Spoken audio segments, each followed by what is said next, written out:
Sabrina Bouillet, on va retrouver Marie-Victoire Dieudonné et Charles Pousseau qui ont suivi cette journée ô combien importante, ce verdict. Racontez-nous ce qui s'est passé très concrètement, puisque vous étiez dans la salle d'audience. Racontez-nous, vous avez tout vu, tout écouté, tout observé. Racontez-nous tout. Marie-Victoire Dieudonné.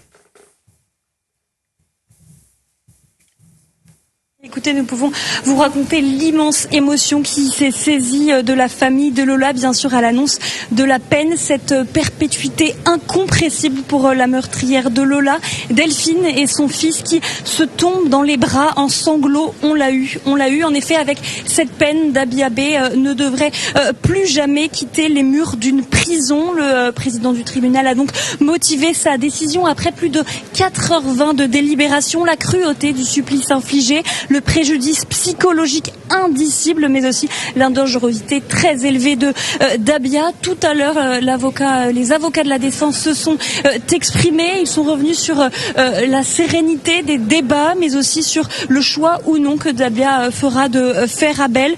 Dabia qui est restée impassible tout au long de ces 6 journées de procès, qui est restée impassible jusqu'à l'annonce de ce verdict, de cette perpétuité incompressible. Impassible aussi quant aux explications que la famille de Lola avait imploré de lui donner à l'ouverture de ce procès. Lola restera donc, en tout cas la Delphine restera donc sans toutes les réponses qu'elle cherchait pour ce procès. Merci beaucoup Marie-Victoire Dieudonné avec Charles Pousseau. On retrouvera dans le courant de cette émission, puisque on entendra les réactions des avocats de la famille de Lola. Sabrina Bouillet, je voulais qu'on revienne très précisément sur cette perpétuité réelle. Qu'est-ce que ça veut dire pour nos auditeurs et nos téléspectateurs très concrètement? Concrètement, c'est une réclusion criminelle à perpétuité avec une période de sûreté incompressible. Ça veut dire... Alors attendez, je vous interromps parce que priorité évidemment au direct. Écoutez un peu l'ambiance dans la salle. C'est Thibaut, c'est le frère de Lola avec sa maman. Justice pour Lola.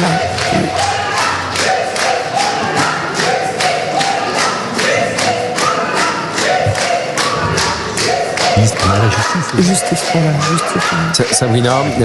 C'est la maman de Lola et le frère de Delphine et Thibaut, le frère. Alors ils sont très émus. Vous entendez justice pour Lola parce qu'aujourd'hui il y a eu un petit mouvement de soutien on va les entendre. On va les entendre. Bonjour tout le monde. Alors je répondrai à aucune question, mais j'aimerais juste dire une phrase au nom de ma famille et surtout de ma mère, qu'on a eu ce qu'on voulait. On a restauré la mémoire de ma sœur et de sa fille. On a restauré la vérité. Et surtout, merci à la justice. On est content de la réponse qu'on a eue. Même si ça ne nous ramènera pas à Lola, on croyait en la justice et on l'a eu. On l'a eu. Merci. Merci pour le soutien de tous. Merci.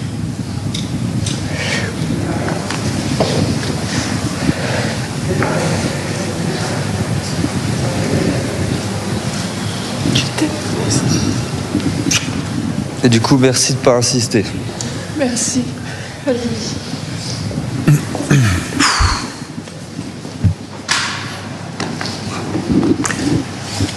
Image terrible, hein, Sabrina Bouillet.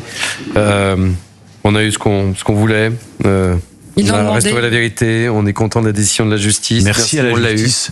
Merci à la justice, c'est assez rare d'entendre ça. Ouais. Et je trouve que du coup, c'était à saluer une vraie satisfaction de la réponse pénale qui a été apportée aujourd'hui. Je note que c'est un jury populaire Joseph Stounel qui donne la réponse. Un jury populaire, c'est-à-dire que c'est le peuple, dans sa sagesse, qui est souvent ignorée par une partie des élites. Le peuple a bien répondu et souhaitons maintenant que le monstre qui est enfermé peut-être ne fasse pas appel pour que cette famille puisse enfin essayer de faire son deuil tranquillement et qu'il n'y en ait pas une deuxième couche avec un deuxième procès derrière. Et je le dis pour les auditeurs d'Europe 1 qui n'ont pas l'image, on voit Thibaut et sa maman s'embrasser, sa maman qui a dit « je t'aime » en regardant Thibaut, des images très fortes que l'on vous fait vivre en direct sur l'antenne de CNews. Et c'est vrai que c'est rare, Sabrina Bouillet, de dire voilà, On a obtenu ce qu'on voulait. Ils y tenaient à cette peine maximale pour vraiment marquer le coup. Il fallait que la justice puisse répondre à cela. La maman de Lola était allée à la barre et avait demandé, elle avait dit, nous, on est condamnés à perpétuité. Il faut que cette femme ne sorte plus. Ils ont demandé la perpétuité et ils l'ont obtenue. Alors certes, c'est une maigre victoire face à la disparition, au meurtre de leur fille et de leur sœur, mais au moins ils l'ont eu et c'était tellement difficile ce procès pour eux. Vous savez, pour nous c'était difficile, mais nous ne sommes que des journalistes, on n'est pas impliqués là-dedans. Et on voyait cette maman qui tenait bon, qui restait, même quand les images les plus difficiles étaient diffusées dans la salle, elle est restée avec le frère de Lola. Elle a fait face à toute cette horreur. Elle était très digne. Le premier jour, tout comme aujourd'hui, le dernier jour d'audience, toutes les parties civiles ont porté un t-shirt blanc avec le dessin de Lola dessus. Ça montrait bien qu'il faisait bloc, et puis le blanc était bien choisi, je pense. C'était pour vraiment lutter symboliquement face à la noirceur de cet accusé.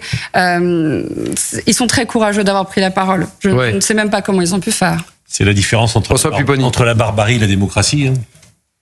Ils répondent avec la justice. Ils ont fait confiance à la justice de leur pays. Ils n'ont pas vomi leur haine. Ils n'ont pas demandé vengeance. Ils ont juste à demander l'institution républicaine de leur pays d'appliquer la loi et de sanctionner lourdement celles qui avaient tué leur enfant. Et c'est toute la différence avec, de l'autre côté, la barbarie qui ne s'explique pas et qu'on a même du mal à comprendre.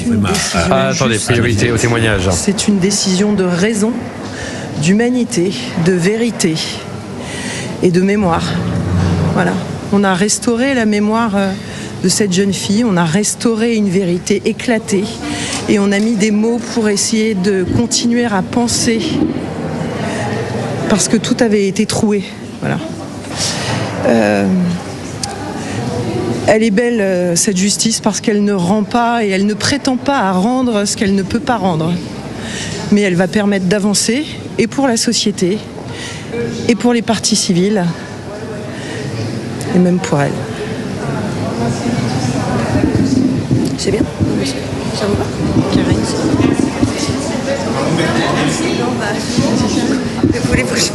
Si vous ne me posez pas une question, je ne sais pas quoi vous dire.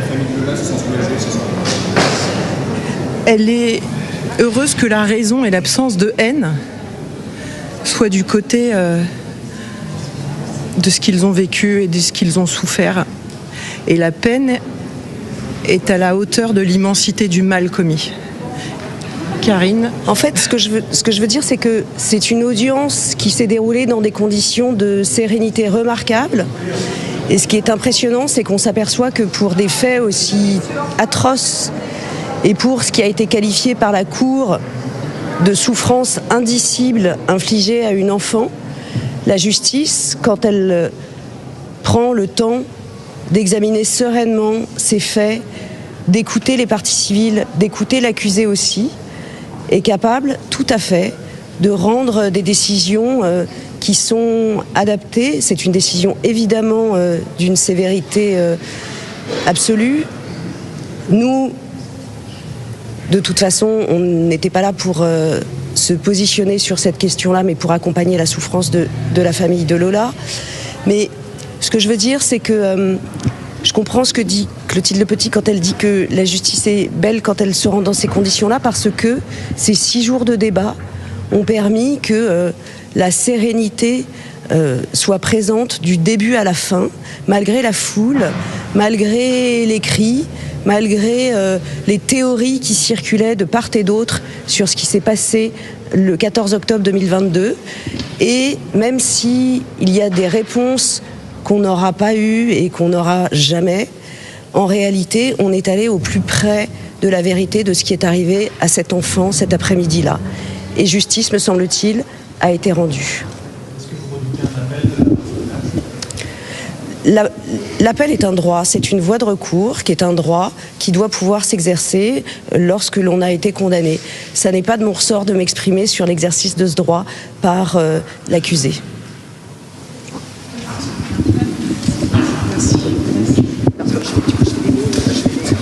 Voilà, c'était les 2 avocates de la famille de Lola, avec 2 phrases très fortes. Je vais vous donner la parole, mais je voulais faire réagir Sabouina Birlin-Bouillet. Elle est belle, cette justice, quand elle l'est rendue dans ces conditions-là. Et l'autre phrase que j'ai notée, que vous avez sans doute notée, que nos téléspectateurs et auditeurs ont sans doute noté, la peine est à la hauteur de l'immensité du mal commis. Sabouina Birlin-Bouillet. Oui, il faut se rendre compte que ces 2 avocates, même lors de leur plaidoirie, ont été... Beaucoup d'émotions. Beaucoup d'émotions, et elles ont été très touchées par le sort de cette famille, très proche de la mère de Lola. D'ailleurs, lors de la plaidoirie, elles se sont adressées à la mère et aux frères de Lola. Elles les avaient dit que Lola ne vous a pas été arrachée. Elle existe à travers vos yeux, elle sera toujours là. Et la plaidoirie avait continué en expliquant qu'aujourd'hui, elle, en tant qu'avocate, changera son regard sur le monde, ne se plaindra pas et profitera de chaque moment de bonheur en souvenir de cette petite Lola. Ce que je veux dire par là, c'est que même pour des avocats chevronnés, cette affaire a dépassé le cadre professionnel. Je pense que ça les a vraiment touchés, vraiment, véritablement. Et elles attendaient que la justice soit à la hauteur de cela. Et là, ça a été le cas. Donc tant mieux, tant mieux. Paul Amar. Je suis impressionné, comme nous tous, par la dignité de la famille de Lola, qui a salué la fermeté des juges et du jury populaire, comme vous le dites. Effectivement, c'est l'épilogue du chapitre judiciaire. Quand je dis épilogue, en espérant qu'il n'y ait pas d'appel, mais c'est l'épilogue d'un chapitre judiciaire.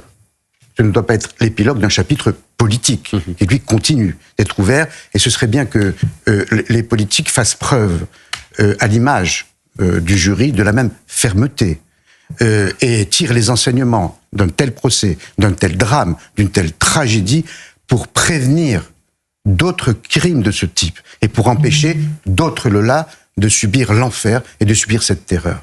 Louis de Ragnal. Alors justement, Paul Amar, moi je suis entièrement d'accord avec vous. On est évidemment en pleine compassion et plein de soutien, et presque une forme de satisfaction aussi qu'on partage avec la famille de Lola. Mais il y a une responsabilité qui n'a toujours pas été établie.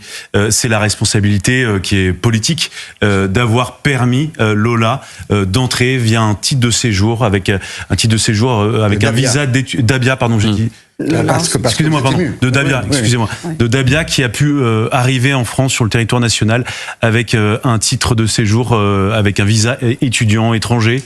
Elle venait d'Algérie. Elle devait faire des études, avoir un CAP de restauration. Elle était absolument pas assidue à ses cours. Elle aurait dû être expulsée. Elle a eu une OQTF. Cette OQTF n'a pas été exécutée. Et aujourd'hui, on se pose la question, est-ce que si demain, une nouvelle Dabia arrivait sur le territoire national, est-ce que la vie de Lola serait épargnée? Eh bien, on peut répondre de manière certaine, non. Il n'y a aucun enseignement politique, rien, il n'y a aucune responsabilité qui a été établie. Et moi, mon regret dans cette affaire, vraiment mon grand regret, c'est que sans responsabilité établie, eh bien, on ne peut pas en tirer d'enseignement politique. Nous, on peut avoir une conviction, on peut avoir un avis, on sait ce qu'il faut faire. Mais comme il n'y a personne qui est condamné, tout ça reste des mots et lettres mortes. Et c'est ça que je trouve assez terrifiant, c'est qu'on sait de manière certaine, demain, peut-être qu'actuellement, il y a des personnes avec le même profil qui sont sur le territoire national, qu'on peut pas expulser en Algérie, qu'on peut pas expulser tout court, parce que la réalité, c'est qu'on n'expulse quasiment pas tout court. Et là, il y a une responsabilité politique et une responsabilité de beaucoup de personnes. Vous savez, moi, je le disais tout à l'heure, il me tarde de voir quelles seront les restitutions demain dans certaines presses qui ont attaqué certains médias, dont nous d'ailleurs, de parler de cette affaire. Et je pense que la meilleure réponse à cette presse, c'est le verdict. C'est cette réponse-là. Oui, mais ils continueront de dire que ce que je viens de dire, par exemple, c'est nauséeux. Ça ne suffit pas. Non, ça ne suffit pas, mais c'est une réponse. Vous voyez ce que je veux dire? Vous n'aurez pas ma haine. Vous n'aurez pas ma haine, ça ne suffit pas. Ça ne suffit plus. Bien sûr. Maintenant, ce que les gens veulent, c'est quelque part pour ceux qui disent, ils disent quelque part c'est le prix à payer.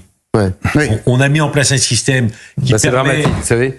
Non, mais normalement, François, vous êtes d'accord avec moi, je pense. Non, mais dans le cadre d'un procès, on se pose la question, est-ce que si demain il y avait les mêmes faits, est-ce que ça ne se reproduirait pas? Et là, on est tous unanimes autour de ce plateau, je pense, pour dire s'il y avait les mêmes circonstances, les mêmes faits pourraient se reproduire. Et là, il y a une impuissance, et c'est plus que l'impuissance. Là, vous parliez de culpabilité tout à l'heure. Il y a une vraie culpabilité qui doit être du côté. Et quand on voit la dignité du frère de Lola, de la maman, de ce courage, de cette force, l'émotion également des avocats, Voilà. Oui, mais justice pour Lola, ça va au-delà. Justice pour Lola, c'est une prise en compte du contexte, une prise en compte de d'où vient cette Dabia. Et là, aujourd'hui, il n'y a pas de filtre. Il n'y a toujours pas de filtre. L'enseignement qu'on va en tirer, c'est quoi? Est-ce qu'aujourd'hui, on est capable de repérer les Dabias? Non. Est-ce qu'on est capable aujourd'hui d'empêcher ce qui s'est passé? Est-ce qu'on a les moyens? Est-ce qu'on a mis en place des systèmes qui permettraient de repérer? Non, on l'a pas fait. Est-ce qu'on veut le faire? Toujours pas. Tant qu'on n'aura pas décidé de le faire, de mettre en place les outils nécessaires, moi, j'estime qu'il n'y aura pas de justice pour Lola. Pour aller dans le même sens, Olivier, ce qui est terrible de la part là des responsables politiques au niveau gouvernemental, il y en a qui se créent, mais au niveau gouvernemental, qu'on ne soit pas capable de dire, voilà, on va regarder que lorsqu'on donne un visa pour quelqu'un qui vient faire des études, si elle n'est pas assidue, le visa est suspendu d'office. C'est-à-dire, qu'on ne soit pas capable de dire ça tout de suite, c'est qu'à un moment, on n'est pas capable d'analyser ce qui s'est... Alors, je répète... Mais on n'est pas capable de le repérer, en fait. Non, mais c'est Massir, on en donne encore plus. Sincèrement, on doit être capable on doit être capable de repérer, de savoir quand quelqu'un s'inscrit dans une université, si elle a un visa pour cela, on doit être capable de le faire. Les trois quarts mais les étudiants étrangers, c'est un mythe. François a employé les deux termes tout à l'heure, essentiels. Démocratie et barbarie. La démocratie face à la barbarie. Moi, j'ai le sentiment que la démocratie, aussi belle soit-elle, aussi digne soit-elle, n'a pas pris la mesure de cette barbarie qui arrive comme un tsunami. On l'a interrogée sur le fait de ne pas être retournée en Algérie lorsqu'elle a eu la délivrance de son OQTF, de son obligation à quitter le territoire. Et elle avait répondu qu'en France, elle se sentait libre. En Algérie, il n'y a pas de vie. Elle a sans doute raison. C'est une raison pour qu'elle vienne chez nous. Je vous ai pas entendu, je vous ai pas donné la parole encore sur l'intervention de... La démocratie ne peut pas fonctionner sans ordre, sans un ordre juste. C'est-à-dire pas un ordre qui nous asphyxie, mais un ordre qui respecte les uns et les autres. Ça vient d'être dit là par tout le monde. Cet ordre juste n'existe pas, il n'existera pas tant qu'on n'aura pas vu la chaîne des responsabilités. Et une fois qu'on l'a vu, qu'on aura pris les mesures de la chaîne de responsabilité. Et c'est très simple. Là, on nous dit qu'il y a 8000 visas qui arrivent de l'Algérie pour cette année. Comment ces gens vont être vus, vont être contrôlés? Puisqu'on sait qu'en Algérie, il y a une haine anti-française qui est développée, il y a une haine antisémite qui est développée depuis des décennies, et on nous dit, on en prend 8000, et puis ensuite, vous circulez, vous faites ce que vous voulez, et si vous faites pas ce que vous devez faire, eh ben, il se passera rien. C'est tragique. C'est tragique, c'est dangereux, et demain, on se retrouvera sur ce même plateau à commenter un nouveau drame. Il y a quelques semaines, Bruno Retailleau, ministre de l'Intérieur, a pris une décision qui paraît être de bon sens, qui est de dire toute personne condamnée en France et qui a un titre de séjour voit sa titre de séjour suspendu. C'était pas le cas avant. Avant, les gens étaient condamnés, leur titre de séjour. Donc, il y a plein de gens qui ont reçu des lettres en disant vous n'avez plus de titre de séjour parce que vous avez été condamné, donc on suspend. Donc, c'est une décision politique. C'est le dire, et on peut le dire pareil pour quelqu'un qui est étudiant et qui vous avez un titre de séjour parce que vous êtes étudiant, on le suspend parce que vous venez pas, parce que vous faites de l'absentisme. Un enfant de 16 ans qui ne va pas, de moins de 16 ans qui ne va pas à l'école, les parents sont convoqués, on lui dit, vous avez l'obligation éducative, votre enfant ne va pas, vous êtes sanctionné. Voilà. Mais encore faut-il avoir le service au ministère de l'Intérieur qui recense ça, c'est la volonté, faire remonter les informations. Mais qui les récupère aujourd'hui? Il n'y a pas, ça n'existe plus. A priori, personne.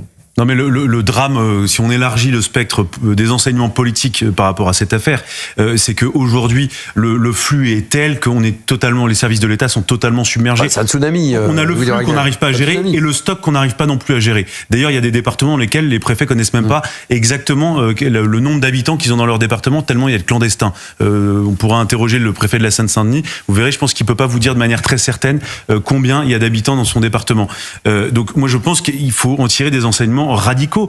Tant qu'on n'arrive pas à expulser, eh bien on arrête d'accueillir. Comment est-ce que vous expliquez que l'an dernier, il y a eu 345 000 premiers titres de séjour qui ont été délivrés par les services de l'État? Jamais, dans les 40 dernières années, il y a eu autant de titres de séjour délivrés. Mais là, il y a une volonté politique, clairement affichée. Aujourd'hui? Non, d'accueillir autant.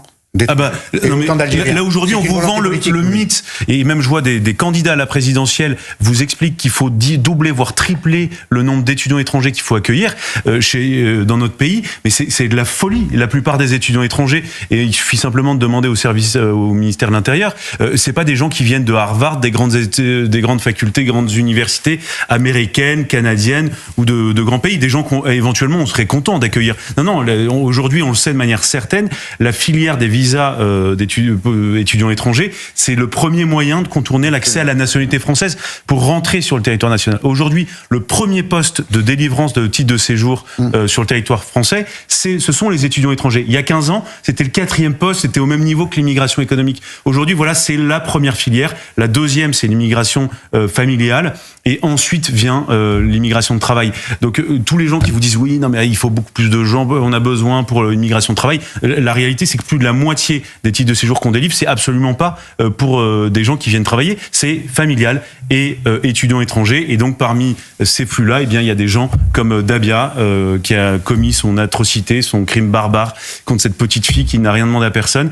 Et les services de l'État n'ont rien pu faire. Et on sait, et on le redit, si demain il y avait aussi aujourd'hui, il y avait une nouvelle Dabia qui arrivait sur le territoire national, les mêmes causes produiraient les mêmes effets. Nous n'avons tiré aucun enseignement. Aujourd'hui, il n'y a plus de relation avec l'Algérie. On ne veut pas hausser le ton et on est même dans une spirale qui va dans l'autre sens. Aujourd'hui, depuis la formation du nouveau gouvernement, la nouvelle tonalité, c'est qu'il faut arrêter d'être dur. C'est une mauvaise stratégie d'essayer de durcir avec les Algériens. Bon, bref, on n'a rien compris. Et ce qui est déplorable dans cette affaire, c'est qu'on n'est absolument pas prémunis contre la possibilité d'une nouvelle affaire de ce genre. Sur l'immigration de travail, je rappellerai quand même qu'il y a 5 millions de personnes inscrites à ce qu'on appelait Pôle emploi, c'est France Travail, et 3 millions de chômeurs. Donc on a peut-être un effort à faire pour permettre aux chômeurs d'avoir un travail, plutôt que de dire le monde entier peut venir chez nous. Ça, c'est la première des choses. La deuxième, c'est que c'est pas par rapport au peuple algérien qui est un peuple qui est aussi en souffrance. Quand on vit en dictature, on est en souffrance. Mais c'est par rapport au gouvernement algérien. On est d'une lâcheté, mais invraisemblable. Et on peut se poser la question, qu'est-ce qui justifie cette lâcheté? Alors moi, j'ai mauvais esprit, et je me demande, que nous dit-on pas des relations entre des personnalités françaises et des relations algériennes? On est obligé de se poser cette question quand on voit les faits qui sont... ils sont la Boualem Sansal, il est bien en prison, cet innocent. On a une pensée pour il se passe rien.